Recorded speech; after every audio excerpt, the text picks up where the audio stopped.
मोहाली धमाके पीछे अतवादी साजिश तो इनकार नहीं। डीजीपी भावरा बोले हर एंगल तो कर रही है जांच, सानू मिली वड्डी लीड, 36 लाखां दे पिछे होणगे दोषी। मोहाली अटैक नूं लैके सीएम मान ने की हाई लैवल मीटिंग, बोले किसी दोषी नूं बख्शांगे नहीं, पुलिस जुटा रही है पूरी जानकारी। मोहाली इंटेलीजेंस विंग दे हैडक्वार्टर हमले नूं लैके वड्डा खुलासा, सूत्रां मुताबक स्विफ्ट कार दे विच आए सन 2 हमलावर, वारदात तो बाद दप्पड़ टोल प्लाजा तो गुजरी सी गड्डी। औकू टीम दे अफसरां नूं निशाना बना के हमले दा खदशा, सूत्रां मुताबक दहशतगर्दां ने अफसरां दे आण अते जान नूं लैके जुटाई सी जानकारी। हैडक्वार्टर दे विच बैठदे ने औकू टीम दे वड्डे अफसर। और रॉकेट अटैक के विरोधियों ने सीएम मान नूं दित्ती कानून व्यवस्था ते ध्यान देने की नसीहत। कांग्रेस बोली देर होने तो पहला सरकार करे कार्रवाई, बीजेपी की सलाह, सियासी बदलाखोरी छड़ के पंजाब की फिक्र करन मुख्यमंत्री। मोहाली धमाके तो बाद हाई अलर्ट ते पंजाब, मोहाली सने सरहदी जिलों के चप्पे चप्पे ते पुलिस, आण जाण वालियां दी कीती जा रही है चैकिंग। मोहाली अटैक विचाले एसएफजे दी हिमाचल दे मुख्यमंत्री नूं गिद्दड़ धमकी, ऑडियो जारी करके कहा मोहाली दी थां ते हो सकदा सी शिमला, सिख कौम नूं ना भड़काओ नहीं तां भुगतने पैणगे नतीजे। पंजाब पुलिस 6 जुलाई नूं तेजिंदरपाल बग्गा दे घर जाके करेगी सवाल जवाब, 2 घंटे पुछ पड़ताल दी हाई कोर्ट ने दित्ती इजाजत, अगली सुनवाई तक नहीं होवेगी बग्गा दी गिरफ्तारी। हरियाणा बीजेपी आगू रमणीक मान के खिलाफ कार्रवाई करने की तैयारी दे विच पंजाब पुलिस, नूरपुर बेदी दे विच एफआईआर दर्ज, पुलिस ने ट्विटर तो रमणीक के अकाउंट की मंगी पूरी जानकारी। मोहाली साइबर क्राइम दे विच केजरीवाल के खिलाफ शिकायत, बीजेपी आगू जगमोहन सिंह ने भेजी कंप्लेंट, प्रधानमंत्री मोदी के खिलाफ अपशब्द बोलने का इल्जाम। विक्रम मजीठिया नूं सुप्रीम कोर्ट तो नहीं मिली राहत, अदालत ने एफआईआर नूं रद्द करने ते विचार करने तो किता इनकार, कहा हाईकोर्ट जाण मजीठिया। लुधियाना च मुख्यमंत्री मान ने स्कूल मुखिया नूं दिता सिक्ख्या मंत्र, बोले बच्चों की सोच नूं भरन दवो प्रवास, ना बनाओ लकीर दे फकीर, सुझाव लैण दे लई पोर्टल भी किता लॉन्च। कैबिनेट मंत्री हरभजन सिंह ईटीओ की किसानों नाल मीटिंग, बिजली नूं लैके सरकार नूं 25 लिखती मंगां किसानों ने सौंपियां, झोने के सीजन च 12 घंटे निर्विघन बिजली सप्लाई की मांग। जलालाबाद दे विच भयानक हादसा, बेकाबू होकर पलटी मिनी बस, 3 लोगों की मौत, कई जख्मी, सुखबीर बादल ते राजा वड़िंग ने जताया दुख। करप्शन केस दे विच मान सरकार की वड्डी कार्रवाई, संगरूर के एसपी के खिलाफ एफआईआर दर्ज, एसपी के रीडर नूं पुलिस ने किया गिरफ्तार, 3 लाख रुपए की रिश्वत लैण का इल्जाम। रामपुरा फूल दे विच नशा वेचण आए शख्स नूं लोकां ने किया काबू, नौजवान तो चिट्टे की पुड़ी बरामद, पुलिस दे ना पहुंचण ते छड्डिया नौजवान। सऊदी अरब की जेल दे विच सजा कट रहे पंजाब के नौजवान नूं 2 करोड़ रुपए का जुर्माना, 15 मई तक ब्लड मनी ना भरन ते होवेगा सिर कलम, परिवार ने सरकार तो लगाई गुहार।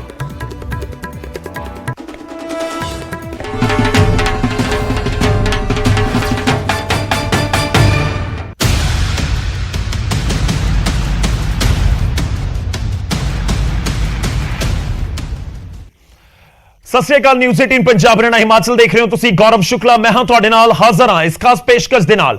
पंजाब दा दुश्मन कौन, यह सवाल इस करके क्योंकि एक तो बाद एक पंजाब दे विच घटनावां वापर रहीआं ने जो चिंता नूं वधाउंदियां ने, जो यह सोचण दे लई मजबूर करदियां ने कि पंजाब नूं किहड़े पासे धक्कण दी इस समय कोशिश पंजाब विरोधी अंसर कर रहे ने। वड्डी खबर दे नाल इस बुलेटिन दा मैं आगाज करन जा रहा। मोहाली धमाके दे पिछे अतवादी साजिश तो इनकार नहीं है, इस समय की वड्डी खबर है। डीजीपी भावरा दे वल्लों बयान दिता गया, मीडिया दे नाल गलबात दे दौरान उन्होंने स्पष्ट शब्दों के विच कहा कि इस पूरे मामले की जांच चल रही है। दरअसल पत्रकारों के वल्लों उत्थे सवाल किया गया सी डीजीपी नूं कि यह टेरर अटैक है, जे रॉकेट लॉन्चर का इस्तेमाल कर दिता गया, आरपीजी का इस्तेमाल कर दिता गया मोहाली वाले पूरे घटनाक्रम दे विच, तां कि यह अतवादी हमला है या नहीं है। तां खैर डीजीपी ने इस तो इनकार नहीं किया, हर एंगल तो असीं जांच कर रहे हैं। डीजीपी वीके भावरा दे वल्लों यह जिक्र किया गया, मामले नूं लैके साडे कोल वड्डी लीड है, यह भी जानकारी इस समय दी गई है। है कि साडे लई चैलेंज है, पर जल्दी पुलिस इस पूरे मामले दे विच बड़ा खुलासा करेगी। डीजीपी पंजाब दे दावा कर रहे हैं मोहाली दे विच जो कुछ होया, बेशक ਇਹ ਰਾਹਤ ਦੀ ਗੱਲ ਰਹੇਗੀ, ਕੋਈ ਜਾਨੀ ਨੁਕਸਾਨ ਨਹੀਂ ਹੋਇਆ ਇਸ ਪੂਰੇ ਮਾਮਲੇ ਦੇ ਵਿੱਚ। ਪਰ ਬਹੁਤ ਵੱਡਾ ਮਾਮਲਾ ਹੈ ਕਿ ਜਿਸ ਤਰੀਕੇ ਨਾਲ ਇੰਟੈਲੀਜੈਂਸ ਦੇ ਆਫਿਸ ਨੂੰ ਨਿਸ਼ਾਨਾ ਬਣਾਇਆ ਗਿਆ, ਜਿੱਥੇ ਡੀਜੀਪੀ ਇੰਟੈਲੀਜੈਂਸ ਤੱਕ ਬੈਠਦੇ ਨੇ, ਪੰਜਾਬ ਦੇ ਵੱਡੇ ਪੁਲਿਸ ਅਧਿਕਾਰੀ ਬੈਠਦੇ ਨੇ, ਤਾਂ ਉੱਥੇ ਉਸ ਨੂੰ ਨਿਸ਼ਾਨਾ ਬਣਾਇਆ ਗਿਆ। ਮੋਹਾਲੀ ਪੁਲਿਸ ਕੀ ਵਾਕਈ ਹੀ ਇਸ ਪੂਰੇ ਮਾਮਲੇ ਦੇ ਵਿੱਚ ਜਲਦੀ ਕੋਈ ਵੱਡਾ ਖੁਲਾਸਾ ਕਰਨ ਜਾ ਰਹੀ ਹੈ। ਹਰ ਐਂਗਲ ਤੋਂ ਜਾਂਚ ਕਰ ਰਹੇ ਹਾਂ। ਇਸ ਸਮੇਂ ਜੋ ਡੀਜੀਪੀ ਦੇ ਬਿਆਨ ਨੇ ਉਸ ਨੂੰ ਧਿਆਨ ਨਾਲ ਸੁਣਿਆ ਜਾਵੇ, ਤੁਹਾਨੂੰ ਸੁਣਾਵਾਂਗੇ। ਪਰ ਉਸ ਦੇ ਵਿੱਚ ਜਿਹੜੇ ਅਹਿਮ ਪੁਆਇੰਟ ਨੇ, ਪਹਿਲਾ ਪੁਆਇੰਟ, ਡੀਜੀਪੀ ਨੇ ਦਾਅਵਾ ਕੀਤਾ ਕਿ ਮੋਹਾਲੀ ਮਾਮਲੇ ਦੇ ਵਿੱਚ ਉਹਨਾਂ ਦੇ ਕੋਲ ਯਾਨੀ ਪੁਲਿਸ ਦੇ ਕੋਲ ਕੋਈ ਵੱਡੀ ਲੀਡ ਮਿਲ ਚੁੱਕੀ ਹੈ ਇਸ ਪੂਰੇ ਮਾਮਲੇ ਨੂੰ ਕ੍ਰੈਕ ਕਰਨ ਦੇ ਲਈ ਕਿ ਆਖਿਰ ਇਹ ਪੂਰੀ ਘਟਨਾ ਕਿਸਨੇ, ਕਿੱਥੇ, ਕਿਵੇਂ ਅੰਜਾਮ ਦਿੱਤੀ। ਪੁਆਇੰਟ ਨੰਬਰ 2, ਜਦੋਂ ਸਵਾਲ ਕੀਤਾ ਗਿਆ ਡੀਜੀਪੀ ਨੂੰ ਕਿ ਤੁਸੀਂ ਦੱਸੋ ਕਿ ਇਹ ਪੂਰਾ ਮਾਮਲਾ ਟੈਰਰ ਅਟੈਕ ਦਾ ਹੈ ਜਾਂ ਨਹੀਂ, ਤਾਂ ਇਸ ਦੇ ਉੱਤੇ ਡੀਜੀਪੀ ਕਹਿੰਦੇ ਨੇ ਕਿ ਹਰ ਐਂਗਲ ਤੋਂ ਅਸੀਂ ਜਾਂਚ ਕਰ ਰਹੇ ਹਾਂ, ਇਸ ਪੂਰੇ ਮਾਮਲੇ ਦੀ ਜਾਂਚ ਕਰ ਰਹੇ ਹਾਂ। ਇੱਥੇ ਕਾਬਿਲੇ ਗੌਰ ਹੈ ਕਿ ਡੀਜੀਪੀ ਨੇ ਟੈਰਰ ਅਟੈਕ ਤੋਂ ਇਨਕਾਰ ਨਹੀਂ ਕੀਤਾ। ਇਹ ਨਹੀਂ ਕਿਹਾ ਕਿ ਇਸ ਦਾ ਕੋਈ ਅੱਤਵਾਦੀ ਕਨੈਕਸ਼ਨ ਨਹੀਂ ਹੈ, ਪਰ ਸਪਸ਼ਟ ਸ਼ਬਦਾਂ ਦੇ ਵਿੱਚ ਇਹ ਜ਼ਰੂਰ ਕਿਹਾ ਕਿ ਅਸੀਂ ਪੂਰੇ ਮਾਮਲੇ ਦੀ ਜਾਂਚ ਜ਼ਰੂਰ ਕਰ ਰਹੇ ਹਾਂ, ਤੁਹਾਨੂੰ ਅਪਡੇਟ ਦਵਾਂਗੇ। ਉਸ ਤੋਂ ਬਾਅਦ ਪੁਆਇੰਟ ਨੰਬਰ 3, ਜਿਸ ਦੇ ਵਿੱਚ ਡੀਜੀਪੀ ਇਹ ਦਾਅਵਾ ਕਰਦੇ ਨੇ ਕਿ ਵੱਖ-ਵੱਖ ਐਂਗਲਸ ਤੋਂ ਜਾਂਚ ਕਰ ਰਹੇ ਹਾਂ, ਯਾਨੀ ਕਿ ਪੰਜਾਬ ਪੁਲਿਸ ਇਸ ਪੂਰੇ ਮਾਮਲੇ 'ਚ ਜਾਂਚ ਕਰ ਰਹੀ ਹੈ। ਔਰ ਖਾਸ ਤੌਰ ਤੇ ਕਿਉਂਕਿ ਟੈਰਰ ਐਂਗਲ ਇਸ ਕਰਕੇ ਜ਼ਿਕਰ ਬਾਰ-ਬਾਰ ਹੋ ਰਿਹਾ ਕਿ ਜੇਕਰ ਇਸ ਤਰੀਕੇ ਨਾਲ ਘਟਨਾ ਨੂੰ ਅੰਜਾਮ ਦਿੱਤਾ ਗਿਆ, ਆਰਪੀਜੀ ਕਿਹਾ ਜਾ ਰਿਹਾ ਕਿ ਇਸਤੇਮਾਲ ਹੋਈ, ਜੇ ਆਰਪੀਜੀ ਇਹ ਰਾਕੇਟ ਦਾ ਇਸਤੇਮਾਲ ਕੀਤਾ ਗਿਆ, ਤਾਂ ਫਿਰ ਸਵਾਲ ਇਹ ਹੈ ਕਿ ਜੇ ਇੰਨਾ ਵੱਡਾ ਹਮਲਾ ਸੀ ਤਾਂ ਇਸ ਦੇ ਪਿੱਛੇ ਕੀ ਵਾਕਈ ਹੀ ਕੋਈ ਛੋਟੀ ਜਥੇਬੰਦੀ ਹੈ ਜਾਂ ਫਿਰ ਕੋਈ ਬਹੁਤ ਵੱਡਾ ਗਰੁੱਪ ਇਸ ਦੇ ਪਿੱਛੇ ਦਹਿਸ਼ਤਗਰਦੀ ਗਰੁੱਪ ਕੰਮ ਕਰ ਰਿਹਾ ਹੈ। ਹੁਣ ਸਵਾਲ ਇਹ ਵੀ ਹੈ ਕਿ ਪੰਜਾਬ ਨੂੰ ਟਾਰਗੇਟ ਕਿਉਂ ਕੀਤਾ ਜਾ ਰਿਹਾ ਹੈ, ਪੰਜਾਬ ਦੇ ਵਿੱਚ ਇੰਟੈਲੀਜੈਂਸ ਆਫਿਸ ਨੂੰ ਟਾਰਗੇਟ ਕਿਉਂ ਕੀਤਾ ਗਿਆ, ਔਰ ਉਸ ਸਮੇਂ ਜਦੋਂ ਆਮ ਤੌਰ ਤੇ ਅਧਿਕਾਰੀ ਉਸ ਥਾਂ ਦੇ ਉੱਤੇ ਉਸ ਆਫਿਸ ਦੇ ਵਿੱਚ ਮੌਜੂਦ ਨਹੀਂ ਹੁੰਦੇ ਨੇ, ਰਾਤ ਨੂੰ 8 ਵਜੇ ਦੇ ਕਰੀਬ। ਤਾਂ ਬਹੁਤ ਸਾਰੀਆਂ ਇਸ ਸਮੇਂ ਸਵਾਲ ਉੱਠ ਰਹੇ ਨੇ, ਪਰ ਪਹਿਲਾਂ ਤੁਹਾਨੂੰ ਸੁਣਾਉਂਦੇ ਹਾਂ ਕੀ ਕੁਝ ਕਹਿ ਰਹੇ ਨੇ ਡੀਜੀਪੀ पंजाब। कल जो इंसिडेंट हुआ है यहाँ पर इंटेलिजेंस हेडक्वार्टर में, उसको लेके आज हमने एक मीटिंग की है। इंटेलिजेंस के ऑफिसर हैं और जिला पुलिस के एसएसपी साहब और डीआईजी साहब हैं। इस केस को ट्रेस करने के लिए हम लोग पूरे एफर्ट्स कर रहे हैं। हमारे पास लीड हैं और जल्दी ही हम इस केस को सॉल्व कर लेंगे।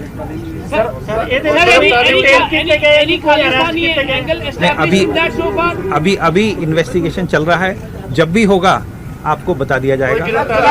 लेकिन सर पहले टेरर अटैक क्यों नहीं कहा गया, बाद में क्यों कह रहे हैं टेरर अटैक है, क्या थोड़ा एक्सप्लेन कर दीजिए। देखिए, इसमें जैसा भी अटैक निकलेगा आपको बता देंगे। मेन ये है कि आपको पता ही है कि एक प्रोजेक्टाइल ने हिट किया है और उसमें जो एक्सप्लोजिव इस्तेमाल हुआ है वो TNT लग रहा है। बाकी इसमें जिस तरीके से इंसिडेंट हुआ है शाम के टाइम, उस टाइम कमरे में कोई नहीं था और इम्पैक्ट दीवार पे आया, इसलिए नुकसान कोई नहीं हुआ है। और लेकिन ये चैलेंज है और हम इसको इस केस को सॉल्व करने के लिए पूरे कोशिश कर रहे हैं और जल्दी सॉल्व करें। ਤਾਂ ਐਕਸਪਲੋਸਿਵ TNT ਯੂਜ਼ ਕੀਤਾ ਗਿਆ ਇਸ ਪੂਰੇ ਹਮਲੇ ਦੇ ਵਿੱਚ, ਤੇ ਉਸ ਤੋਂ ਬਾਅਦ ਅੱਤਵਾਦੀ ਹਮਲਾ ਹੈ ਜਾਂ ਨਹੀਂ ਹੈ, ਇਹ ਜਾਂਚ ਦਾ ਵਿਸ਼ਾ ਜ਼ਰੂਰ ਹੈ। ਪਰ ਜਿਸ ਤਰੀਕੇ ਨਾਲ ਅੰਜਾਮ ਦਿੱਤਾ ਗਿਆ, ਲੱਗ ਰਿਹਾ ਕਿ ਇਸ ਦੇ ਤਾਰ ਕਿਤੇ ਨਾ ਕਿਤੇ ਜਾ ਕੇ ਅੱਤਵਾਦੀ ਹਮਲੇ ਨਾਲ ਜੁੜਨਗੇ, ਕਿਉਂਕਿ ਅਫੀਸ਼ੀਅਲ ਤੌਰ ਦੇ ਉੱਤੇ ਅੱਜ ਤੱਕ ਪੁਲਿਸ ਨੇ ਇਸ ਨੂੰ ਟੈਰਰ ਅਟੈਕ ਕਰਾਰ ਨਹੀਂ ਦਿੱਤਾ ਹੈ। ਜਦੋਂ ਡੀਜੀਪੀ ਨੂੰ ਇਹ ਸਵਾਲ ਕੀਤਾ ਗਿਆ ਤਾਂ ਉਹਨਾਂ ਨੇ ਇਹੀ ਕਿਹਾ ਕਿ ਇਸ ਪੂਰੇ ਮਾਮਲੇ 'ਚ ਜਾਂਚ ਕਰ ਰਹੇ ਹਾਂ, ਪਰ ਇਹ ਨਹੀਂ ਕਿਹਾ ਕਿ ਟੈਰਰ ਅਟੈਕ ਨਹੀਂ ਹੈ, ਯਾਨੀ ਕਿ ਟੈਰਰ ਅਟੈਕ ਦੇ ਨਾਲ ਤਾਂ ਜੋੜਿਆ ਜਾ ਰਿਹਾ ਹੈ। ਪੰਜਾਬ ਦੇ ਵਿੱਚ, ਹਰਿਆਣਾ ਦੇ ਵਿੱਚ ਪਿਛਲੇ ਕੁਝ ਦਿਨਾਂ 'ਚ ਘਟਨਾਕ੍ਰਮ ਜੋ ਹੋਏ ਨੇ, ਉਹ ਜ਼ਰੂਰ ਇੱਕ ਸਵਾਲ ਖੜਾ ਕਰਦੇ ਨੇ ਕਿ ਆਪਸ ਦੇ ਵਿੱਚ ਇਹ ਸਾਰੇ ਮਾਮਲੇ ਕੀ ਜੁੜੇ ਹੋਏ ਨੇ। ਇਨਫੈਕਟ ਪਿਛਲੇ 2 ਮਹੀਨੇ ਤੋਂ, ਕਿਉਂਕਿ ਜੋ ਲੁਧਿਆਣਾ ਦੇ ਵਿੱਚ ਕੋਰਟ ਕੰਪਲੈਕਸ ਦੇ ਵਿੱਚ ਧਮਾਕਾ ਹੋਇਆ ਸੀ ਇਲੈਕਸ਼ਨ ਤੋਂ ਠੀਕ ਪਹਿਲਾਂ, ਉਹ ਵੀ ਕਿਤੇ ਨਾ ਕਿਤੇ ਕਿ ਇਸ ਪੂਰੇ ਮਾਮਲੇ ਨਾਲ ਜੁੜਦਾ ਹੈ ਜਾਂ ਫਿਰ ਇਹ ਤਾਰ ਆਪਸ ਦੇ ਵਿੱਚ ਜੁੜਦੇ ਹੋਏ ਨਜ਼ਰ ਆ ਰਹੇ ਨੇ। ਕਰਨਾਲ ਤੋਂ ਗ੍ਰਿਫਤਾਰੀਆਂ, ਉਹਨਾਂ ਦੇ ਵਿੱਚ ਛਾਪੇ, ਜਲੰਧਰ ਤੋਂ ਗ੍ਰਿਫਤਾਰੀਆਂ, ਉਸ ਤੋਂ ਬਾਅਦ ਤਪੋਵਨ ਤੋਂ ਗ੍ਰਿਫਤਾਰੀਆਂ, ਤਰਨਤਾਰਨ ਤੋਂ ਗ੍ਰਿਫਤਾਰੀਆਂ, ਤੇ ਹੁਣ ਮੋਹਾਲੀ ਵਾਲਾ ਧਮਾਕਾ।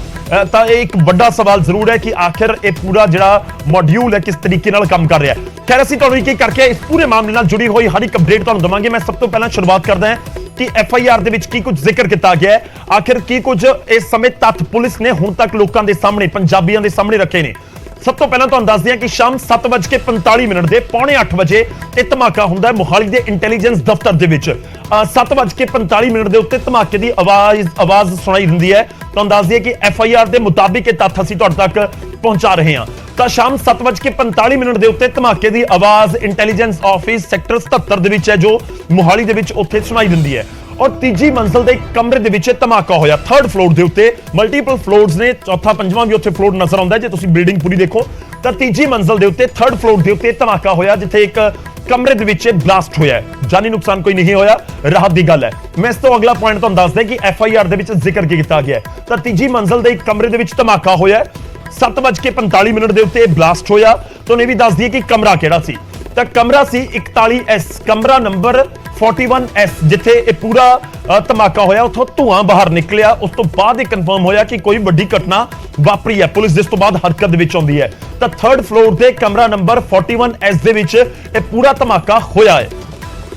ਤੀਜੀ ਮੰਜ਼ਲ ਦੇ ਇੱਕ ਕਮਰੇ ਦੇ ਵਿੱਚ ਧਮਾਕਾ ਹੋਇਆ। ਅਗਲੀ ਪਲੇਟ ਜ਼ਰੂਰ ਆਏਗੀ ਤੁਹਾਡੇ ਸਾਹਮਣੇ। ਇਸ ਤਰ੍ਹਾਂ ਜੋ ਹਮਲਾ FIR ਦੇ ਮੁਤਾਬਕ ਹੋਇਆ। ਇਹ ਵੀ ਤੁਹਾਨੂੰ ਦੱਸ ਦਈਏ ਕਿ ਜੋ DGP ਦੇ ਵੱਲੋਂ ਵੀ ਜਾਣਕਾਰੀ ਦਿੱਤੀ ਗਈ ਹੈ ਕਿ ਕੰਧ ਦੇ ਨਾਲ ਵੱਜਿਆ ਇਹ ਜਿਹੜਾ ਗ੍ਰੇਨੇਡ ਜਿਸ ਦੇ ਨਾਲ ਹਮਲਾ ਕੀਤਾ ਗਿਆ ਸੀ, ਕੰਧ ਦੇ ਨਾਲ ਵੱਜਿਆ ਤੇ ਉਸ ਤੋਂ ਬਾਅਦ ਜਿਹੜਾ ਸ਼ੀਸ਼ੇ ਤੋੜਦਾ ਹੋਇਆ ਅੰਦਰ ਪਹੁੰਚ ਗਿਆ ਤੇ ਫਿਰ ਉੱਥੇ ਧੂਆਂ ਨਿਕਲਦਾ ਹੋਇਆ ਨਜ਼ਰ ਆਇਆ। ਕੰਧ ਨਾਲ ਵੱਜ ਕੇ RPG ਸ਼ੀਸ਼ੇ ਤੋੜ ਕੇ ਅੰਦਰ ਵੜਿਆ ਤੇ RPG ਕਮਰੇ ਦੀ ਛੱਤ ਤੋਂ ਹੇਠਾਂ ਕੁਰਸੀ ਦੇ ਉੱਤੇ ਆ ਕੇ ਡਿੱਗਿਆ ਹੋਇਆ ਸੀ। ਯਾਨੀ ਕਿ ਵੱਜਿਆ, ਬਲਾਸਟ ਹੋਇਆ, ਉਸ ਤੋਂ ਬਾਅਦ ਸ਼ੀਸ਼ੇ ਟੁੱਟੇ ਨੇ ਸਾਰੇ ਤੇ ਉਸ ਤੋਂ ਬਾਅਦ ਇੱਕ ਚੇਅਰ ਦੇ ਉੱਤੇ ਯਾਨੀ ਕੁਰਸੀ ਦੇ ਉੱਤੇ ਡਿੱਗਿਆ ਹੋਇਆ ਸੀ।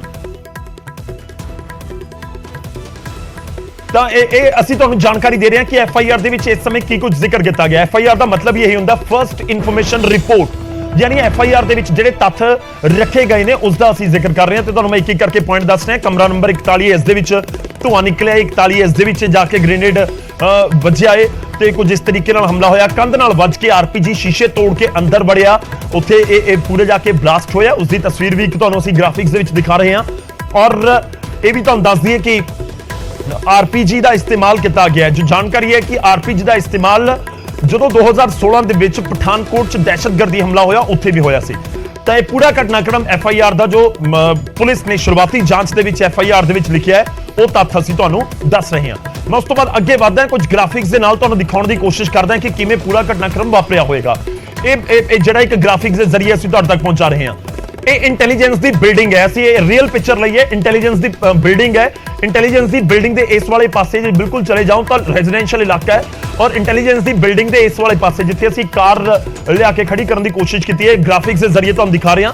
ਇਹ ਸਾਰਾ ਪਾਰਕਿੰਗ ਏਰੀਆ ਹੈ। ਤਾਂ ਕਿਹਾ ਜਾ ਰਿਹਾ ਕਿ ਸਵਿਫਟ ਕਾਰ ਦੇ ਵਿੱਚ ਸਵਾਰ ਹੋ ਕੇ ਦੋ ਲੋਕ ਆਉਂਦੇ ਨੇ, ਉਹਨਾਂ ਦੇ ਵੱਲੋਂ ਰਾਕੇਟ ਲਾਂਚਰ ਇੱਥੋਂ ਫਾਇਰ ਕਰਕੇ ਥਰਡ ਫਲੋਰ ਦੇ ਉੱਤੇ ਸੁੱਟਿਆ ਜਾਂਦਾ ਹੈ। ਤਾਂ ਬਿਲਡਿੰਗ ਦੇ ਥਰਡ ਫਲੋਰ ਦੇ ਉੱਤੇ ਜਾ ਕੇ ਇਹ ਜਿਹੜਾ ਹਮਲਾ ਅਟੈਕ ਉਹ ਕੀਤਾ ਗਿਆ ਹੈ। ਤਾਂ ਇਹ ਗ੍ਰਾਫਿਕਸ ਦੇ ਜ਼ਰੀਏ ਅਸੀਂ ਤੁਹਾਨੂੰ ਦਿਖਾਉਣ ਦੀ ਕੋਸ਼ਿਸ਼ ਕਰ ਰਹੇ ਹਾਂ।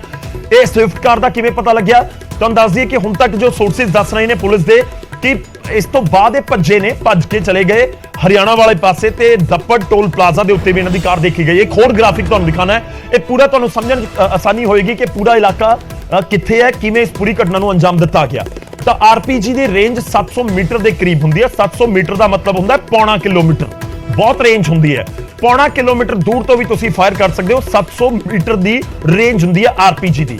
ਤਾਂ ਇਹ ਕਰੀਬ 200-250 ਮੀਟਰ ਦੂਰ ਖੜੇ ਹੋ ਕੇ ਹੀ ਇਸ ਨੂੰ ਰੇਂਜ ਨੂੰ ਜਿਹੜਾ ਇਸਤੇਮਾਲ ਕੀਤਾ ਗਿਆ। ਮੈਂ ਦੁਬਾਰਾ ਦਿਖਾ ਰਿਹਾ ਇਹ ਜਿਹੜੀ ਇੰਟੈਲੀਜੈਂਸ ਦੀ ਬਿਲਡਿੰਗ ਹੈ ਜਿਹੜਾ ਤੁਸੀਂ ਗ੍ਰਾਫਿਕ ਦੇਖ ਰਹੇ ਹੋ ਔਰ 50 ਮੀਟਰ ਦੂਰ ਤੋਂ ਜਿਹੜਾ ਇਹ ਪੂਰਾ ਫਾਇਰ ਕੀਤਾ ਗਿਆ ਹੈ। ਦਫ਼ਤਰ ਦੇ ਵਿੱਚ ਐਂਟਰੀ ਕਰਨ ਦਾ ਰਾਹ ਦੇਖ ਲਓ। ਇਮਾਰਤ ਦੇ ਸਾਹਮਣੇ ਖਾਲੀ ਗਰਾਊਂਡ ਹੈ ਔਰ ਉਸ ਤੋਂ ਬਾਅਦ ਦਫ਼ਤਰ ਦੇ ਸਾਹਮਣੇ ਪਾਰਕਿੰਗ ਵਾਲਾ ਏਰੀਆ ਹੈ ਜੋ ਮੈਂ ਜ਼ਿਕਰ ਕਰ ਰਿਹਾ ਸੀ। ਮੈਂ ਤੁਹਾਨੂੰ ਦੱਸ ਦਿਆਂ ਕਿ ਜਿਹੜੇ ਲੋਕ ਮੋਹਾਲੀ ਆਉਂਦੇ ਨੇ ਉਹਨਾਂ ਨੂੰ ਚੰਗੀ ਤਰ੍ਹਾਂ ਪਤਾ ਹੋਏਗਾ ਕਿ ਉਸ ਰੋਡ ਦੇ ਉੱਤੇ ਮੌਜੂਦ ਹੈ। ਇਹਨਾਂ ਦੇ ਸਾਹਮਣੇ ਪੈਰਲਲ ਰੋਡ ਜਿਹੜੀ ਜਾ ਰਹੀ ਹੈ ਉਹ ਸਿੱਧਾ ਸਿੰਘ ਸ਼ਹੀਦਾਂ ਗੁਰਦੁਆਰਾ ਦੇ ਅੱਗੇ ਜਾ ਕੇ ਨਿਕਲਦੀ ਹੈ, ਗੁਰਦੁਆਰਾ ਸਾਹਿਬ ਦੇ ਕੋਲ ਜਾ ਕੇ ਨਿਕਲਦੀ ਹੈ। ਇੰਟੈਲੀਜੈਂਸ ਦੀ ਬਿਲਡਿੰਗ ਦੇ ਜੇ ਮੈਂ ਕਹਾਂ ਕਿ ਦੂਜੇ ਪਾਸੇ ਮੇਰੇ ਖੱਬੇ ਪਾਸੇ ਇਸ ਬਿਲਡਿੰਗ ਦੇ ਖੱਬੇ ਪਾਸੇ ਜਿਹੜਾ ਸੋਹਾਣਾ ਹਸਪੀਟਲ ਹੈ ਉਹ ਹੈ ਤੇ ਇਸ ਤੋਂ ਰਾਈਟ ਵਾਲੀ ਸਾਈਡ ਮੈਂ ਗੱਲ ਕਰਾਂ ਤਾਂ ਸਾਰਾ ਰੈਜ਼ੀਡੈਂਸ਼ੀਅਲ ਏਰੀਆ ਹੈ। ਬਿਲਡਿੰਗ ਦੇ ਸਾਹਮਣੇ ਜੇ ਆਪਾਂ ਗੱਲ ਕਰੀਏ ਤਾਂ ਇੱਥੇ ਜਿਹੜਾ ਇਲਾਕਾ ਪਾਰਕਿੰਗ ਦਾ ਖਾਲੀ ਛੱਡਿਆ ਹੋਇਆ, ਉੱਥੇ ਗੱਡੀਆਂ ਸਾਰਾ ਦਿਨ ਖੜਦੀਆਂ ਨੇ। ਜਿਹੜੇ ਲੋਕ ਪਹੁੰਚਦੇ ਨੇ ਜਾਂ ਫਿਰ ਜਿਹੜੇ ਅਫਸਰ ਪਹੁੰਚਦੇ ਨੇ ਉਹਨਾਂ ਦੇ ਵੱਲੋਂ ਉੱਥੇ ਗੱਡੀਆਂ ਪਾਰਕ ਕੀਤੀਆਂ ਜਾਂਦੀਆਂ ਨੇ। ਔਰ ਇਹ ਵੀ ਇੱਕ ਤੱਥ ਹੈ ਕਿ ਉਸ ਰੋਡ ਦੇ ਉੱਤੇ ਕੋਈ ਚੈਕਿੰਗ ਨਹੀਂ ਹੈ। ਇੰਟੈਲੀਜੈਂਸ ਦੇ ਆਫਿਸ ਦੇ ਅੱਗੇ ਤੋਂ ਜੇਕਰ ਨਿਕਲਣਾ ਹੈ ਤਾਂ ਆਮ ਦਿਨਾਂ ਦੇ ਵਿੱਚ ਕੋਈ ਚੈਕਿੰਗ ਨਹੀਂ ਹੁੰਦੀ। ਹੋ ਸਕਦਾ ਕਿ ਅੱਜ ਉੱਥੇ ਕੋਈ ਚੈਕਿੰਗ ਹੋ ਰਹੀ ਹੋਵੇ ਜਾਂ ਜਾਣ ਹੀ ਨਾ ਦਿੱਤਾ ਜਾ ਰਿਹਾ ਹੋਵੇ। ਤਾਂ ਪਾਰਕਿੰਗ ਤੱਕ ਗੱਡੀ ਲੈ ਕੇ ਜਾਣਾ ਕੋਈ ਔਖਾ ਨਹੀਂ। ਪਾਰਕਿੰਗ ਤੱਕ ਗੱਡੀ ਲੈ ਕੇ ਗਏ ਔਰ ਉੱਥੇ ਖੜੇ ਰਹੇ। ਹੋ ਸਕਦਾ ਹੈ ਕਿ ਜਿਨ੍ਹਾਂ ਨੇ ਅੰਜਾਮ ਦੇਣਾ ਸੀ ਉੱਥੇ ਪਿਛਲੇ 1 ਘੰਟੇ ਤੋਂ ਖੜੇ ਸੀ, 2 ਘੰਟੇ ਤੋਂ ਖੜੇ ਸੀ ਜਾਂ ਕਿੰਨੇ ਟਾਈਮ ਤੋਂ ਖੜੇ ਸੀ, ਇੱਕ ਵੱਡਾ ਸਵਾਲ ਹੈ। ਤਾਂ ਉਸ ਤੋਂ ਬਾਅਦ ਅੱਤਵਾਦੀ ਸਾਜ਼ਿਸ਼ ਦੇ ਨਾਲ ਇਸ ਦੇ ਤਾਰ ਜੁੜ ਰਹੇ ਨੇ। ਹੁਣ ਉਹ ਵੀ ਤੁਹਾਨੂੰ ਦੱਸਦੇ ਹਾਂ ਕਿ ਕਿਉਂ ਜ਼ਿਕਰ ਹੋ ਰਿਹਾ ਕਿ ਇਹ ਦਹਿਸ਼ਤਗਰਦੀ ਹਮਲਾ ਹੋ ਸਕਦਾ ਹੈ। ਇੰਟੈਲੀਜੈਂਸ ਹੈੱਡਕੁਆਟਰ ਨੂੰ ਤਬਾਹ ਕਰਨਾ ਇਸ ਦਾ ਮਕਸਦ ਹੋ ਸਕਦਾ ਹੈ। ਇੰਟੈਲੀਜੈਂਸ ਇਨਵੈਸਟੀਗੇਟ ਕਰਦੀ ਹੈ ਔਰ ਇੰਟੈਲੀਜੈਂਸ ਦੇ ਅੰਡਰ ਬਹੁਤ ਸਾਰੇ ਡਿਪਾਰਟਮੈਂਟ ਆਉਂਦੇ ਨੇ ਔਰ ਵੱਡੇ ਵੱਡੇ ਅਧਿਕਾਰੀ ਇਸ ਆਫਿਸ ਦੇ ਵਿੱਚ ਆ ਕੇ ਬੈਠਦੇ ਨੇ। ਆਰਪੀਜੀ ਦਾ ਇਸਤੇਮਾਲ ਦਹਿਸ਼ਤਗਰਦੀ ਵਾਰਦਾਤਾਂ ਦੇ ਵਿੱਚ ਕੀਤਾ ਜਾਂਦਾ ਹੈ। ਜੋ ਮੈਂ ਪਹਿਲਾਂ ਵੀ ਜ਼ਿਕਰ ਕੀਤਾ ਕਿ ਆਰਪੀਜੀ ਦਾ ਇਸਤੇਮਾਲ ਕੋਈ ਇਹ ਨਹੀਂ ਹੈ ਕਿ ਕੋਈ ਇਸ ਤਰੀਕੇ ਨਾਲ ਛੋਟੀ ਵਾਰਦਾਤ ਨੂੰ ਅੰਜਾਮ ਦੇਣ ਦੇ ਲਈ ਪਹੁੰਚ ਗਿਆ। ਆਰਪੀਜੀ ਜੇਕਰ ਕਿਸੇ ਨੇ ਹਾਸਲ ਕੀਤੀ, ਇਹਨਾਂ ਦਹਿਸ਼ਤਗਰਦਾਂ ਦੇ ਹੱਥ ਲੱਗੀ, ਤਾਂ ਫਿਰ ਆਪਣੇ ਆਪ ਦੇ ਵਿੱਚ ਬਹੁਤ ਵੱਡਾ ਕੁਐਸਚਨ ਮਾਰਕ ਹੈ ਕਿ ਇਹਨਾਂ ਦੇ ਕੋਲ ਆਰਪੀਜੀ ਆ ਕਿੱਥੋਂ ਗਈ। ਸਰਕਾਰੀ ਸੁਰੱਖਿਆ ਦਸਤਿਆਂ ਨੂੰ ਨੁਕਸਾਨ ਪਹੁੰਚਾਉਣਾ ਮਕਸਦ ਹੁੰਦਾ ਹੈ। ਆਮ ਤੌਰ ਤੇ ਆਰਪੀਜੀ ਦੇ ਨਾਲ ਜਾਂ ਦਹਿਸ਼ਤਗਰਦਾਂ ਦੇ ਵੱਲੋਂ ਜਿਸ ਤਰੀਕੇ ਨਾਲ ਅਟੈਕ ਕੀਤਾ ਜਾਂਦਾ, ਤੁਹਾਨੂੰ ਯਾਦ ਹੋਏਗਾ ਉਰੀ ਦੇ ਵਿੱਚ ਦਹਿਸ਼ਤਗਰਦੀ ਹਮਲਾ ਹੋਇਆ ਸੀ, ਕਈ ਦੇਸ਼ ਦੇ ਜਵਾਨ ਸ਼ਹੀਦ ਹੋ ਗਏ ਸਨ। ਉਸ ਤੋਂ ਬਾਅਦ ਪੁਲਵਾਮਾ ਵਰਗਾ ਹਮਲਾ ਹੋਇਆ, ਕਈ ਜਵਾਨ ਦੇਸ਼ ਦੇ ਸ਼ਹੀਦ ਹੋਏ। ਪਠਾਨਕੋਟ ਦੇ ਵਿੱਚ ਜਿਹੜਾ ਹਮਲਾ ਹੋਇਆ ਸੀ, ਕਈ ਜਵਾਨ ਦੇਸ਼ ਦੇ ਸ਼ਹੀਦ ਹੋ ਗਏ। ਤਾਂ ਟਾਰਗੇਟ ਸੁਰੱਖਿਆ ਏਜੰਸੀਆਂ ਨੂੰ, ਸੁਰੱਖਿਆ ਮੁਲਾਜ਼ਮਾਂ ਨੂੰ ਕੀਤਾ ਜਾਂਦਾ ਹੈ ਦਹਿਸ਼ਤਗਰਦਾਂ ਦੇ ਵੱਲੋਂ। ਇਸ ਕਰਕੇ ਇਸ ਨੂੰ ਜੋੜ ਕੇ ਦੇਖਿਆ ਜਾ ਰਿਹਾ ਹੈ ਕਿ ਇਹ ਟੈਰਰਿਸਟ ਅਟੈਕ ਹੋ ਸਕਦਾ ਹੈ। ਇਹ ਐਂਟੀ ਜਿਹੜੇ ਪੁਲਿਸ ਐਲੀਮੈਂਟਸ ਹੁੰਦੇ ਨੇ ਜਾਂ ਸੁਰੱਖਿਆ ਏਜੰਸੀ ਐਲੀਮੈਂਟਸ ਨੇ, ਉਹਨਾਂ ਦੇ ਵੱਲੋਂ ਦਿੱਤਾ ਗਿਆ ਅੰਜਾਮ। ਹੁਣ ਸਵਾਲ ਇਹ ਹੈ ਕਿ ਵਿਸਫੋਟਕ ਆਰਪੀਜੀ ਇਹਨਾਂ ਦੇ ਕੋਲ ਪਹੁੰਚ ਕਿਵੇਂ ਗਿਆ? ਇਹ ਆਰਪੀਜੀ ਕਿੱਥੋਂ ਆਇਆ ਇਹਨਾਂ ਦੇ ਕੋਲ? ਜੋ ਮੈਂ ਪਹਿਲਾਂ ਜ਼ਿਕਰ ਕੀਤਾ ਸੀ ਕਿ ਆਰਪੀਜੀ ਪਠਾਨਕੋਟ ਦੇ ਵਿੱਚ 2016 ਦੇ ਵਿੱਚ ਜਿਹੜਾ ਅਟੈਕ ਹੋਇਆ ਸੀ, ਉਹ ਵੀ ਉੱਥੇ ਵੀ ਪਠਾਨਕੋਟ 에ਅਰਬੇਸ ਦੇ ਵਿੱਚ ਇਸਤੇਮਾਲ ਆਰਪੀਜੀ ਦਾ ਕੀਤਾ ਗਿਆ ਸੀ, ਤਾਂ ਕਿ ਵਾਕਈ ਇੱਕ ਵਾਰੀ ਦੁਬਾਰਾ ਉਸੇ ਤਰੀਕੇ ਨਾਲ ਕਿਸੇ ਵਾਰਦਾਤ ਨੂੰ ਅੰਜਾਮ ਦੇਣ ਦੀ ਕੋਸ਼ਿਸ਼ ਕੀਤੀ ਜਾ ਰਹੀ ਸੀ ਕਿ ਵਾਕਈ ਸਿਰਫ ਦਹਿਸ਼ਤ ਫੈਲਾਉਣਾ ਮਕਸਦ ਸੀ ਜਾਂ ਫਿਰ ਕੋਈ ਆਪਣਾ ਟਾਰਗੇਟ ਜਿਹੜਾ ਨਿਸ਼ਾਨਾ ਲਗਾਉਣਾ ਚਾਹੁੰਦੇ ਸੀ ਉਹ ਨਹੀਂ ਲਗਾ ਪਾਏ। ਅੰਬਾਲਾ ਦੇ ਵਿੱਚ 3 ਹੁਣ ਮੈਂ ਤੁਹਾਨੂੰ ਇਹ ਵੀ ਦੱਸ ਦਿਆਂ ਕਿ ਪੰਜਾਬ ਦੇ ਵਿੱਚ ਕੀ ਕੁਝ ਪਿਛਲੇ ਕੁਝ ਦਿਨਾਂ ਦੇ ਵਿੱਚ ਹੋ ਰਿਹਾ ਪੰਜਾਬ ਜਾਂ ਸਰਾਊਂਡਿੰਗ ਥਾਵਾਂ ਦੇ ਉੱਤੇ। ਅੰਬਾਲਾ 'ਚ ਬਰਾਮਦਗੀ ਹੁੰਦੀ ਹੈ 3 ਹੈਂਡ ਗ੍ਰੇਨੇਡ, 1.5 ਕਿਲੋ RDX ਬਰਾਮਦ ਹੋਈ। ਚੰਡੀਗੜ੍ਹ ਦੀ ਬੜੈਲ ਜੇਲ੍ਹ ਨੇੜੇ ਵਿਸਫੋਟਕ ਮਿਲਿਆ ਸੀ ਜਿਸ ਨੂੰ ਡਿਫਿਊਜ਼ ਨਹੀਂ ਹੋ ਪਾਇਆ ਤੇ ਉਸ ਤੋਂ ਬਾਅਦ ਉਸ ਨੂੰ ਡਿਸਟਰੋਏ ਕਰਨਾ ਪਿਆ। ਤੇ 24 ਅਪ੍ਰੈਲ ਦਾ ਪੂਰਾ ਘਟਨਾਕ੍ਰਮ ਹੈ। ਪਿਛਲੇ 20 ਦਿਨਾਂ 'ਚ ਦੇਖ ਲਓ ਕੀ ਕੁਝ ਹੋਇਆ। ਕਰਨਾਲ ਦੇ ਵਿੱਚ ਬੱਬਰ ਖਾਲਸਾ ਦੇ 4 ਅੱਤਵਾਦੀ 5 ਤਰੀਕ ਨੂੰ ਕੁਝ ਦਿਨ ਪਹਿਲਾਂ ਹੁਣ ਗ੍ਰਿਫਤਾਰ ਕੀਤੇ ਗਏ ਨੇ। ਜੋ ਚੱਲੇ ਹੋਏ ਸੀ ਪੰਜਾਬ ਤੋਂ ਅੱਗੇ ਕਹਿ ਰਹੇ ਸੀ ਜਾਣਾ ਉਹਨਾਂ ਨੇ, ਪਰ ਕਰਨਾਲ ਦੇ ਵਿੱਚ ਉਹਨਾਂ ਨੂੰ ਗ੍ਰਿਫਤਾਰ ਕਰ ਲਿਆ ਗਿਆ। ਉਹ ਜੁਆਇੰਟ ਆਪਰੇਸ਼ਨ ਸੀ ਕਰਨਾਲ ਦੇ ਵਿੱਚ ਪੰਜਾਬ ਪੁਲਿਸ ਤੇ ਹਰਿਆਣਾ ਪੁਲਿਸ ਦਾ, ਔਰ ਭਾਰੀ ਮਾਤਰਾ ਦੇ ਵਿੱਚ ਉਹਨਾਂ ਦੇ ਕੋਲੋਂ ਵਿਸਫੋਟਕ ਵੀ ਬਰਾਮਦ ਕੀਤੇ ਗਏ ਸਨ।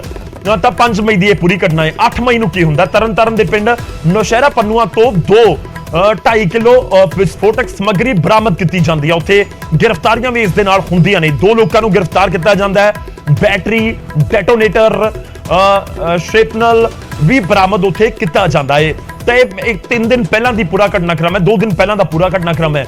ਉਸ ਤੋਂ ਬਾਅਦ ਜੋ ਮੈਂ ਜ਼ਿਕਰ ਕਰ ਰਿਹਾ ਕਿ 20 ਮਾਰਚ ਤੋਂ ਲੈ ਕੇ 10 ਮਈ ਆਇਆ ਤੇ ਕੀ ਕੁਝ ਪੰਜਾਬ ਦੇ ਵਿੱਚ ਘਟਨਾਕ੍ਰਮ ਹੋਏ ਨੇ, ਅਸੀਂ ਉਹ ਤੁਹਾਨੂੰ ਦੱਸਣ ਦੀ ਕੋਸ਼ਿਸ਼ ਕਰ ਰਹੇ ਹਾਂ। ਇਸ ਦਾ ਮਕਸਦ ਇੱਕ ਇਹ ਵੀ ਹੈ ਕਿ ਵਾਕਈ ਹੀ ਕਰਨਾਲ, ਤਰਨਤਾਰਨ, ਜਲੰਧਰ ਤੋਂ ਗ੍ਰਿਫਤਾਰੀਆਂ ਹੋਈਆਂ, ਅੰਬਾਲਾ ਤੋਂ ਹੈਂਡ ਗ੍ਰੇਨੇਡ ਮਿਲੇ, ਮੋਹਾਲੀ ਦੇ ਵਿੱਚ ਧਮਾਕਾ ਹੋਇਆ ਕਿ ਆਪਸ ਦੇ ਵਿੱਚ ਇਹ ਮਿਲਦੀਆਂ ਨੇ, ਕਿ ਆਪਸ ਦੇ ਵਿੱਚ ਇਹਨਾਂ ਦਾ ਕੋਈ ਕਨੈਕਸ਼ਨ ਹੈ। ਇਹ ਇੱਕ ਵੱਡਾ ਸਵਾਲ ਹੈ ਜੋ ਪੁਲਿਸ ਨੂੰ ਵੀ ਕਿਤੇ ਨਾ ਕਿਤੇ ਜ਼ਰੂਰ ਦੇਖਣਾ ਹੋਏਗਾ ਕਿ ਸਿਰਫ ਮੋਹਾਲੀ ਤੱਕ ਇਸ ਜਾਂਚ ਨੂੰ ਸੀਮਿਤ ਰੱਖਿਆ ਜਾਵੇ ਜਾਂ ਫਿਰ ਵੱਖਰੇ ਨੇ। ਹੁਣ ਪੁਆਇੰਟ ਇਹ ਵੀ ਹੈ ਕਿ ਜੇਕਰ ਇਹ ਬਰਾਮਦਗੀ ਹੋਈ ਹੈ, ਚਾਹੇ ਉਹ ਕਰਨਾਲ ਵਾਲੀ ਹੋਵੇ, ਉਹ ਚਾਹੇ ਜਿਹੜੀ ਅੰਬਾਲਾ ਤੋਂ ਹੋਈ ਸੀ ਜਾਂ ਫਿਰ ਜਿਹੜੀ ਤਰਨਤਾਰਨ ਤੋਂ ਹੋਈ ਹੈ। 4 ਅੰਬਾਲਾ ਤੋਂ 4 ਕਰਨਾਲ ਤੋਂ ਗ੍ਰਿਫਤਾਰ ਕਰ ਲਏ ਗਏ, 2 ਤਰਨਤਾਰਨ ਤੋਂ ਗ੍ਰਿਫਤਾਰ ਕਰ ਲਏ ਗਏ, ਕੁਝ ਦੀ ਜਲੰਧਰ ਤੋਂ ਗ੍ਰਿਫਤਾਰੀ ਹੁੰਦੀ ਹੈ। ਆਲਰੇਡੀ ਗ੍ਰਿਫਤਾਰੀਆਂ ਹੋਈਆਂ ਸੀ, ਬਾਵਜੂਦ ਇਸ ਦੇ ਮੋਹਾਲੀ ਦੇ ਵਿੱਚ ਇਹ ਘਟਨਾਕ੍ਰਮ ਹੁੰਦਾ ਹੈ। यानी मतलब साफ है कि जे एक नैक्सस या एक गैंग या एक टेररिस्ट ग्रुप काम कर रहा है तो बहुत सारे इन्हां दे लोग इस समय एक्टिव ने या काम कर रहे हैं। आम तौर पर कहा जाता है कि ਜਿਹੜੇ स्लीपर सेल ਹੁੰਦੇ ਨੇ ਉਹ ਵੀ ਇਹਨਾਂ ਦੇ ਕੰਮ ਕਰਦੇ ਨੇ ਕਿ ਉਹਨਾਂ ਨੂੰ ਪਤਾ ਹੀ ਨਹੀਂ ਕਿ ਕਿੱਥੋਂ ਇਨਫੋਰਮੇਸ਼ਨ ਆਈ ਹੈ ਤੇ ਕੌਣ ਉਸ ਨੂੰ ਦੇ ਰਿਹਾ ਹੈ। ਸਿਰਫ ਉਹਨਾਂ ਨੂੰ ਇੱਕ ਟਾਸਕ ਦਿੱਤਾ ਜਾਂਦਾ ਕਿ ਤੁਸੀਂ ਇੱਥੇ ਇਹ ਆਪਣਾ ਟਾਸਕ ਕੰਪਲੀਟ ਕਰਕੇ ਨਿਕਲ ਜਾਣਾ ਹੈ। ਤਾਂ ਇਸ ਕਰਕੇ ਸਲੀਪਰ ਸੈੱਲ ਨੂੰ ਪਕੜਨਾ ਪੁਲਿਸ ਦੇ ਲਈ ਵੀ ਇੱਕ ਟੇਢੀ ਖੀਰ ਹੁੰਦਾ ਹੈ, ਪਰ ਕਰਨਾ ਹੋਏਗਾ ਪੁਲਿਸ ਨੂੰ, ਕਿਉਂਕਿ ਇੱਕ ਵੱਡਾ ਕੁਐਸਚਨ ਮਾਰਕ ਹੈ ਜਦੋਂ ਪੁਲਿਸ ਦੇ ਇੰਟੈਲੀਜੈਂਸ ਦੇ ਦਫ਼ਤਰ ਦੇ ਉੱਤੇ ਟਾਰਗੇਟ ਕੀਤਾ ਜਾਂਦਾ ਹੈ। ਗ੍ਰਾਫਿਕਸ ਦੇ ਜ਼ਰੀਏ ਅਸੀਂ ਤੁਹਾਨੂੰ ਪੂਰਾ ਇਸ ਸਮੇਂ ਦੇ ਹਾਲਾਤ ਦੱਸਣ ਦੀ ਕੋਸ਼ਿਸ਼ ਕੀਤੀ ਹੈ, ਪਰ ਤੁਹਾਨੂੰ ਲੈ ਕੇ ਚੱਲਦੇ ਹਾਂ ਗਰਾਊਂਡ ਜ਼ੀਰੋ ਦੇ ਉੱਤੇ। ਸਾਡੇ ਸਹਿਯੋਗੀ ਮਨੋਜ ਰਾਠੀ ਨੇ ਜਾਇਜ਼ਾ ਲਿਆ ਹੈ ਜਿੱਥੇ ਪੂਰਾ ਘਟਨਾਕ੍ਰਮ ਮੋਹਾਲੀ ਦੇ ਵਿੱਚ ਵਾਪਰਿਆ। ਪੰਜਾਬ ਦੇ ਸਟੇਟ ਇੰਟੈਲੀਜੈਂਟ ਹੈੱਡਕੁਆਟਰ ਤੇ ਹਮਲੇ ਤੋਂ ਬਾਅਦ ਹੁਣ ਹਰ ਥਾਂ ਤੋਂ ਇਨਵੈਸਟੀਗੇਸ਼ਨ ਕੀ ਜਾ ਰਹੀ ਹੈ। ਅਸੀਂ ਬਿਲਕੁਲ ਜਿਹੜਾ ਸੁਹਾਣਾ ਹਸਪੀਟਲ ਹੈ ਉਹਦੇ ਬਿਲਕੁਲ ਸਾਹਮਣੇ ਜਿਹੜੀ ਬਿਲਡਿੰਗ ਹੈ ਸਟੇਟ ਇੰਟੈਲੀਜੈਂਸ ਦਫ਼ਤਰ ਦੀ, ਉਸੇ ਬਿਲਕੁਲ ਸਾਹਮਣੇ ਅਸੀਂ ਖੜੇ ਹਾਂ ਤੇ ਕੋਸ਼ਿਸ਼ ਕਰ ਰਹੇ ਹਾਂ ਗਰਾਊਂਡ ਜ਼ੀਰੋ ਤੇ ਤੁਹਾਨੂੰ ਦਿਖਾਉਣ ਦੀ ਕਿ ਆਖਿਰ ਜਿਹੜੇ ਵੀ ਦਹਿਸ਼ਤਗਰਦ ਸੀਗੇ ਉਹਨਾਂ ਨੇ ਕਿੱਥੋਂ ਟਾਰਗੇਟ ਕੀਤਾ।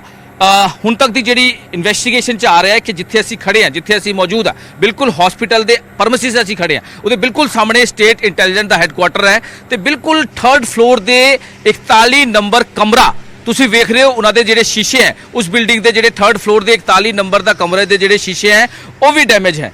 ਇੱਥੇ ਹੀ ਕੰਧ ਤੇ ਜਿਹੜਾ ਆਰਪੀਜੀ ਜਿਹੜਾ ਗ੍ਰੇਨੇਡ ਹੈ ਦੱਸਿਆ ਜਾ ਰਿਹਾ ਹੈ ਕਿ ਪਹਿਲੇ ਕੰਧ ਤੇ ਲੱਗਿਆ, ਉਸ ਤੋਂ ਬਾਅਦ ਸ਼ੀਸ਼ਾ ਤੋੜ ਕੇ ਅੰਦਰ ਕੁਰਸੀ ਤੇ ਡਿੱਗਿਆ। ਹਾਲਾਂਕਿ ਇੱਕ ਵੱਡਾ ਜਿਹੜਾ ਕਹਿ ਸਕਦੇ ਸੀ ਕਿ ਇੱਕ ਵੱਡਾ ਨੁਕਸਾਨ ਹੋ ਸਕਦਾ ਸੀ, ਲੇਕਿਨ ਰਾਹਤ ਦੀ ਗੱਲ ਕਿ ਕੋਈ ਜਾਨੀ ਨੁਕਸਾਨ ਨਹੀਂ ਹੈ। ਲੇਕਿਨ ਆਰਪੀਜੀ ਜਿਹੜਾ ਦੱਸਿਆ ਜਾ ਰਿਹਾ ਹੈ ਕਿ ਇਸੇ ਥਾਂ ਤੋਂ ਇਹ ਟਾਰਗੇਟ ਕੀਤਾ ਗਿਆ ਸੀਗਾ, ਜਿਹੜੀ ਹੁਣ ਤੱਕ ਦੀ ਸਾਡੀ ਜਾਣਕਾਰੀ ਹੈ। ਤੇ ਗਰਾਊਂਡ ਜ਼ੀਰੋ ਤੇ ਅਸੀਂ ਕੋਸ਼ਿਸ਼ ਕਰ ਰਹੇ ਹਾਂ ਐਕਸਕਲੂਸਿਵ ਤੁਹਾਨੂੰ ਦਿਖਾਉਣ ਦੀ ਕਿ ਇੱਥੇ ਇਸੇ ਥਾਂ ਤੋਂ ਟਾਰਗੇਟ ਜਿਹੜਾ ਹੈ ਉਹ ਕੀਤਾ ਗਿਆ ਸੀ ਇੰਟੈਲੀਜੈਂਸ ਹੈੱਡਕੁਆਟਰ ਦੀ ਬਿਲਡਿੰਗ ਨੂੰ। ਤੇ ਬਿਲਡਿੰਗ ਦੀ ਉਹੀ 3rd ਫਲੋਰ ਦੀ ਤਸਵੀਰਾਂ ਅਸੀਂ ਤੁਹਾਨੂੰ ਦਿਖਾਉਣ ਦੀ ਕੋਸ਼ਿਸ਼ ਕਰ ਰਹੇ ਹਾਂ ਜਿੱਥੋਂ ਇਹ ਟਾਰਗੇਟ ਕੀਤਾ ਗਿਆ, ਯਾਨੀ ਕਿ ਜਿਸ ਬਿਲਡਿੰਗ ਦੇ 3rd ਫਲੋਰ ਤੇ ਇਹ ਟਾਰਗੇਟ ਕੀਤਾ ਗਿਆ ਇਹ ਉਹੀ ਏਰੀਆ ਹੈ। ਬਿਲਕੁਲ ਸਾਹਮਣੇ ਦੀ ਇਹ ਤਸਵੀਰਾਂ ਨੇ। ਅਸੀਂ ਲਗਾਤਾਰ ਇਹ ਪੁਲਿਸ ਸੋਰਸਿਸ ਵੀ ਦੱਸ ਰਹੇ ਨੇ ਕਿ ਇੱਥੇ ਖੜ ਕੇ ਜਿਹੜੇ ਵੀ ਦਹਿਸ਼ਤਗਰਦ ਸੀਗੇ, ਜਿਹੜੇ ਵੀ ਇਹ ਸਾਰੇ ਜਿਨ੍ਹਾਂ ਨੇ ਵਾਰਦਾਤ ਨੂੰ ਅੰਜਾਮ ਦਿੱਤਾ, ਇਹਨਾਂ ਨੇ ਇੱਥੇ ਖੜ ਕੇ ਇਸ ਪੂਰੇ ਵਾਰਦਾਤ ਨੂੰ ਅੰਜਾਮ ਦੇਣ ਦੀ ਕੋਸ਼ਿਸ਼ ਕੀਤੀ ਹੈ। ਹਾਲਾਂਕਿ ਜਿਹੜਾ ਆਰਪੀਜੀ ਹੈ ਉਹ ਕੰਧ ਤੇ ਲੱਗਿਆ, 41 ਨੰਬਰ ਕਮਰੇ 'ਚ ਜਾ ਕੇ ਡਿੱਗਿਆ ਤੇ ਉਹਦੇ ਵਿੱਚ ਸਮੈਲ ਜਿਹੜੀ ਆਈ, ਉੱਥੇ ਜਾ ਕੇ ਜਿਹੜੇ ਐਸਆਈ ਬਲਕਾਰ ਸਿੰਘ ਵੱਲੋਂ ਜਾਣਕਾਰੀ ਦਿੱਤੀ ਗਈ ਹੈ, ਸੋਹਾਣਾ ਪੁਲਿਸ ਸਟੇਸ਼ਨ 'ਚ ਜਿਹੜੀ ਜਾਣਕਾਰੀ ਦਿੱਤੀ ਗਈ ਹੈ, ਉੱਥੇ ਜਾ ਕੇ ਉਹਨਾਂ ਨੇ ਸਾਰੀ ਦੇਖਿਆ ਤੇ ਸਮੈਲ ਆ ਰਹੀ ਸੀ, ਧੂੰਆਂ ਉੱਤੋਂ ਨਿਕਲ ਰਿਹਾ ਸੀਗਾ। ਉਸ ਤੋਂ ਬਾਅਦ ਸਿੱਧਾ ਉਹਨਾਂ ਨੇ ਪੁਲਿਸ ਨੂੰ ਕਾਲ ਕੀਤੀ ਤੇ ਪੁਲਿਸ ਨੂੰ ਕਾਲ ਕੀਤੀ ਤੇ ਆਰਪੀਜੀ ਜਿਹੜਾ ਰਿਕਵਰ ਹੋਇਆ ਹੈ, ਇਹੀ ਜਿਹੜੀ ਹੈ ਸਟੇਟ ਇੰਟੈਲੀਜੈਂਸ ਹੈੱਡਕੁਆਟਰ ਦੀ ਜਿਹੜੀ ਪੂਰੀ ਬਿਲਡਿੰਗ ਹੈ। ਤੇ ਇਹ ਜਿਹੜਾ ਏਰੀਆ ਹੈ, ਇਹ ਪੂਰਾ ਜਿਹੜਾ ਇੱਥੇ ਅਸੀਂ ਖੜੇ ਹਾਂ, ਇਹ ਪੂਰਾ ਜਿਹੜਾ ਏਰੀਆ ਹੈ ਇਹ ਏਰੀਆ ਹੈਗਾ ਹਸਪੀਟਲ ਦਾ ਇਹ ਏਰੀਆ ਹੈ ਜਿੱਥੇ ਅਸੀਂ ਖੜੇ ਆ। ਤੇ ਬਿਲਕੁਲ ਸਾਹਮਣੇ ਜਿਹੜੀ ਹੈ ਉਹ ਸਟੇਟ ਇੰਟੈਲੀਜੈਂਸ ਦਫ਼ਤਰ ਦੀ ਬਿਲਡਿੰਗ ਹੈ ਜਿੱਥੇ ਇਹ ਟਾਰਗੇਟ ਕੀਤਾ ਗਿਆ। ਤੇ ਲਗਾਤਾਰ ਹੁਣ ਪੁਲਿਸ ਵੱਲੋਂ ਇਨਵੈਸਟੀਗੇਸ਼ਨ ਜਿਹੜੀ ਹੈ ਕੀਤੀ ਜਾ ਰਹੀ ਹੈ ਤੇ ਲਗਾਤਾਰ ਅਸੀਂ ਕੋਸ਼ਿਸ਼ ਕਰ ਰਹੇ ਹਾਂ ਕਿ ਗਰਾਊਂਡ ਜ਼ੀਰੋ ਤੇ ਤੁਹਾਨੂੰ ਦਿਖਾਉਣ ਦੀ ਤਸਵੀਰਾਂ ਕਿ ਕਿਸ ਤਰ੍ਹਾਂ ਦੇ ਸਿਚੁਏਸ਼ਨ ਜਿਹੜੀ ਹੋਈ ਸੀ, ਕਿਸ ਤਰ੍ਹਾਂ ਦੀ ਜਿਹੜੀ ਉਹਨਾਂ ਨੇ ਟਾਰਗੇਟ ਕੀਤੀ ਹੈ। ਤੇ ਹੁਣ ਪੁਲਿਸ ਵੱਲੋਂ ਵੀ ਇਹਦੇ ਵਿੱਚ ਜਾਣਕਾਰੀ ਜਿਹੜੀ ਹੈ ਉਹ ਦਿੱਤੀ ਜਾ ਰਹੀ ਹੈ। ਮੋਹਾਲੀ ਤੋਂ ਕੈਮਰਾਮੈਨ ਸੰਦੀਪ ਕੁਮਾਰ ਨਾਲ ਮਨੋਜ ਰਾਠ, ਵਿਜੇ ਪੰਜਾਬ।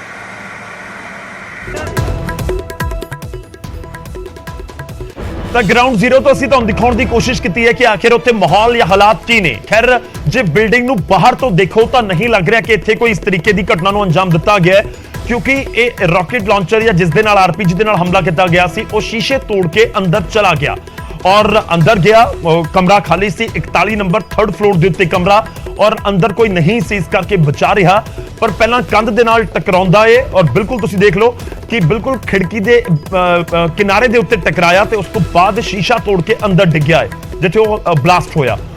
ਖੈਰ ਇਸ ਦੇ ਪਿੱਛੇ ਵਜ੍ਹਾ ਕੀ ਸੀ, ਕਿਉਂ ਇਸ ਘਟਨਾ ਨੂੰ ਅੰਜਾਮ ਦਿੱਤਾ ਗਿਆ, ਕਿ ਸਿਰਫ ਦਹਿਸ਼ਤ ਫੈਲਾਉਣਾ ਮਕਸਦ ਸੀ? 3rd ਫਲੋਰ ਇਹ ਲੱਗ ਰਿਹਾ ਕਿ ਟਾਪ ਫਲੋਰ ਦੇ ਉੱਤੇ ਹੀ ਜਿਹੜੀ ਇਹ ਪੂਰੇ ਘਟਨਾਕ੍ਰਮ ਨੂੰ ਅੰਜਾਮ ਦਿੱਤਾ ਗਿਆ ਹੈ। ਹਰ ਐਂਗਲ ਤੋਂ ਇਸ ਪੂਰੇ ਮਾਮਲੇ ਦੀ ਪੁਲਿਸ ਜਾਂਚ ਕਰ ਰਹੀ ਹੈ।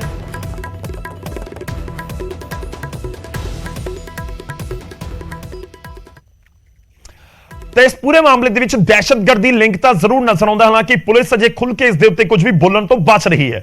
ਉਧਰ ਮੁੱਖ ਮੰਤਰੀ ਭਗਵੰਤ ਮਾਨ ਨੇ ਡੀਜੀਪੀ ਅਤੇ ਵੱਡੇ ਅਧਿਕਾਰੀਆਂ ਦੇ ਨਾਲ ਮੀਟਿੰਗ ਕੀਤੀ, ਮਾਮਲੇ ਦਾ ਅਪਡੇਟ ਲਿਆ। ਸੀਐਮ ਨੇ ਕਿਹਾ ਕਿ ਕਿਸੇ ਵੀ ਦੋਸ਼ੀ ਨੂੰ ਬਖਸ਼ਿਆ ਨਹੀਂ ਜਾਵੇਗਾ। ਪੰਜਾਬ ਦਾ ਮਾਹੌਲ ਖਰਾਬ ਕਰਨ ਦੀਆਂ ਕੋਸ਼ਿਸ਼ਾਂ ਜਿਹੜੀਆਂ ਦੇਸ਼ ਦੇ ਦੁਸ਼ਮਣਾਂ ਵੱਲੋਂ ਹੁੰਦੀਆਂ ਰਹਿੰਦੀਆਂ ਨੇ, ਔਰ ਪੰਜਾਬ ਦਾ ਜਿਹੜਾ ਭਾਈਚਾਰਾ ਉਹ ਇੰਨਾ ਮਜ਼ਬੂਤ ਹੈ ਕਿ ਉਹਨਾਂ ਦੀਆਂ ਕੋਸ਼ਿਸ਼ਾਂ ਦੇ ਬਾਵਜੂਦ ਉਹਨੂੰ ਉਹ ਆਪਣੇ ਇਰਾਦਿਆਂ 'ਚ ਸਫਲ ਨਹੀਂ ਹੁੰਦੇ। ਕੱਲ ਰਾਤ ਜੋ ਮੋਹਾਲੀ ਦੇ ਵਿੱਚ ਘਟਨਾ ਹੋਈ ਹੈ, ਮੈਂ ਡੀਜੀਪੀ ਸਾਹਿਬ ਨਾਲ ਸਾਰੇ ਇੰਟੈਲੀਜੈਂਸ ਦੇ ਅਫਸਰਾਂ ਨਾਲ ਮੀਟਿੰਗ ਲਈ ਹੈ ਔਰ ਸਾਰਾ ਡਿਟੇਲ ਜਿਹੜੀ ਹੈ ਉਹ ਨਿਕਲ ਰਹੀ ਹੈ ਤੇ ਜੜ੍ਹਾਂ ਤੱਕ ਪਹੁੰਚ ਜਾਵਾਂਗੇ। ਤੇ ਮੈਂ ਇਹੀ ਵਾਰ-ਵਾਰ ਕਹਿਣਾ ਚਾਹੁੰਦਾ ਤੁਹਾਡੇ ਜਰੀਏ ਕਿ ਜਿਹਨੇ ਵੀ ਪੰਜਾਬ ਦਾ ਮਾਹੌਲ ਖਰਾਬ ਕਰਨ ਦੀ ਕੋਸ਼ਿਸ਼ ਕੀਤੀ ਉਹ ਬਖਸ਼ਿਆ ਨਹੀਂ ਜਾਊਗਾ, ਸਖਤ ਤੋਂ ਸਖਤ ਸਜ਼ਾ ਮਿਲੂਗੀ।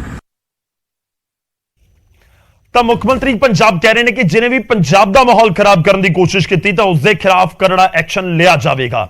ਸਵਾਲ ਬਹੁਤ ਸਾਰੇ ਨੇ ਔਰ ਚੁਣੌਤੀਆਂ ਬਹੁਤ ਸਾਰੀਆਂ ਇਸ ਸਮੇਂ ਪੁਲਿਸ ਪ੍ਰਸ਼ਾਸਨ ਦੇ ਸਾਹਮਣੇ ਨਜ਼ਰ ਆਉਂਦੀਆਂ ਨੇ। ਹੋਰ ਅਪਡੇਟ ਦੇ ਨਾਲ ਇਸ ਵੱਡੀ ਖਬਰ ਦੇ ਉੱਤੇ ਲਗਾਤਾਰ ਬਣੇ ਹੋਏ ਹਾਂ। ਛੋਟੇ ਜਿਹੇ ਬ੍ਰੇਕ ਤੋਂ ਬਾਅਦ ਫੌਰਨ ਹਾਜ਼ਰ ਹੋਵਾਂਗੇ।